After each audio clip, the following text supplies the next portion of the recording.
Filing tax returns in the UK is a vital responsibility for anyone who is self-employed, runs a business, or earns income that is not covered by the pay-as-you-earn (PAYE) system. The process involves reporting your income, expenses, and other relevant financial information to HM Revenue and Customs (HMRC) to calculate the tax you owe. While the prospect of filing a tax return can seem daunting, understanding the steps involved and staying organised throughout the year can make the process more manageable. The first step in filing your tax return is determining whether you need to submit one. Most people in full-time employment have their taxes automatically deducted through PAYE. But if you are self-employed, a landlord, a freelancer, or have other income sources such as dividends, you will need to file a self-assessment tax return. You must register with HMRC by 5th of October, following the end of the tax year, if you are required to submit a return. The tax year runs from 6th of April to 5th of April of the following year. Registration can be done online, and HMRC will send you a unique taxpayer reference (UTR) number, which is essential for completing your return.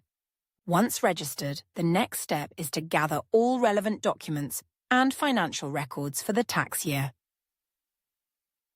These will include details of your income, such as invoices, payslips, or bank statements, as well as records of any allowable expenses. For the self-employed, expenses can include things like office supplies, travel costs, and business-related utilities. Keeping accurate records throughout the year is essential, as it will make the process of completing your tax returns smoother and ensure you claim all the deductions you are entitled to. You are required to keep these records for at least 5 years after the 31st January submission deadline. HMRC's self-assessment system allows you to complete your tax return online or by post, although the majority of people now file online due to its convenience. The online system provides prompts and guidance to help you complete the form accurately. When filling in the return, you will need to enter details of your income from various sources, including self-employment, rental income, savings interest, and dividends. If you are employed and receive additional income, you will also need to include the details of your PAYE earnings and any taxes already paid through your payslips. It is important to take care when entering information on your tax return, as errors can lead to delays or penalties. One common mistake is failing to declare all sources of income, such as small amounts of interest on savings accounts or side earnings from freelance work. Another area to pay attention to is claiming the correct expenses. Some expenses are only partially deductible, and claiming them in full can result in an incorrect return. For example, if you work from home, you can only claim a proportion of your utility bills that relate to business use. Once you have completed all sections of your return, the system will calculate your tax liability based on the information provided. This will include any income tax owed, as well as national insurance contributions if you are self-employed. The deadline for submitting an online tax return is 31st January, following the end of the tax year, while paper returns must be submitted by 31st October. If you file late, HMRC imposes automatic penalties, starting with a £100 fine and increasing depending on how long the return remains overdue. Therefore, it is essential to plan ahead and avoid last-minute submissions. Payment of any tax owed must also be made by 31st January, and HMRC provides several options for payment, including bank transfer, debit or credit card, or setting up a payment plan if you are unable to pay the full amount immediately.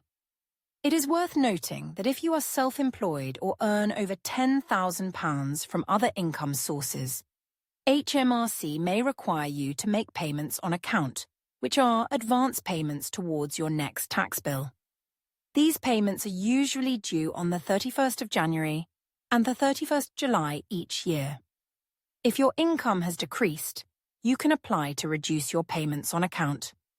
For those with more complex tax affairs, such as individuals with overseas income or those subject to capital gains tax, seeking professional advice from an accountant or tax advisor may be beneficial. They can help ensure that you are complying with all the relevant tax laws and taking advantage of any tax reliefs available to you. Even if your tax situation is relatively straightforward, some people find that hiring an accountant gives them peace of mind, as it reduces the risk of making costly errors or missing important deadlines. After submitting your tax return, HMRC may review your submission and, in some cases, conduct an investigation if they suspect inaccuracies.